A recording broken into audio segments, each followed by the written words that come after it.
Tez Taylor.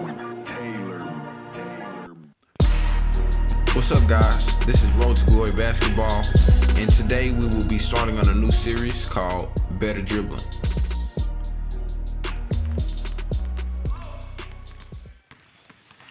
Tip number 1 is keep your head up. It's going to be hard to see the open man, see the court, see your defender, or even see what your coach has to say if you're dribbling with your head down.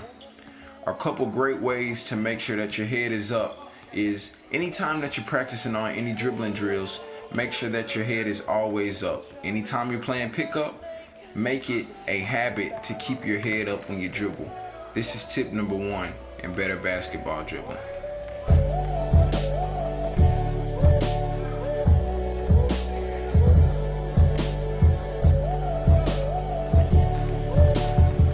Tip number 2, be under control. I see a lot of athletic players who limit themselves because they are just not very controlled basketball players. It is essential to be able to control your dribble. A couple great tips for working on controlled dribbling are cone drills or any other stationary basketball drills. Be under control. That's tip number 2.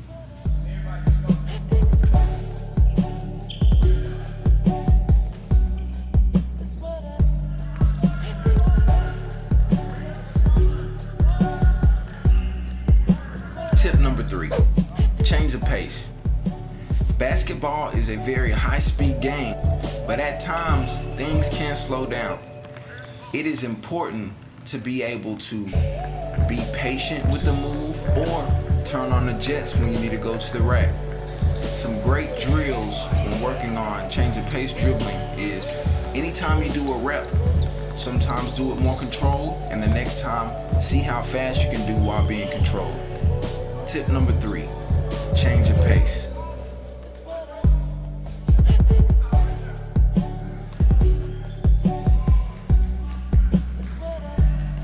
Tip number 4, protect your dribble.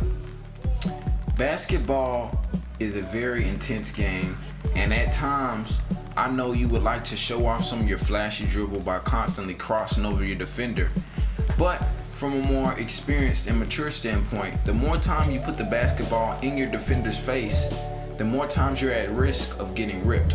Sometimes the game may call for you to pull off a nice crossover, and other times you just may need to protect your dribble. Some great ways to protect your dribble are make sure you use your offhand to shield the ball, or be able to use the back to defender move when you need to run a play or wait for one of your teammates to come off a screen. Tip number 4, protect your dribble. Last but not least, tip number 5, do the necessary move. A lot of players get into the habit of doing 5 or 6 moves just to have the same result, which is either pulling up for a jumper, get into the rack, or passing it to the next man. Take it from one of the NBA All-Stars, Kobe Bryant, who says he only uses a few moves. So use the same concept. Do the necessary move. If all you have to do is pump fake and go to the rack, why waste time doing multiple behind the back between the leg dribbles when it only calls for maybe 1 or 2 moves?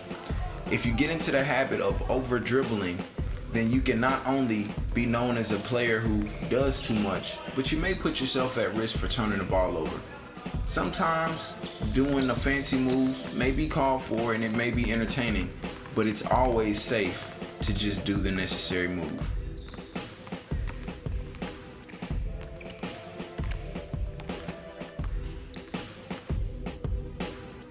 Hi, I'm Marqua McCuller, and this is Road to Glory Basketball Training.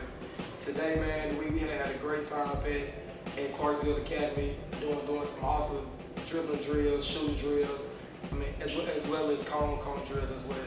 Man, overall, my experience here, man, it's been awesome.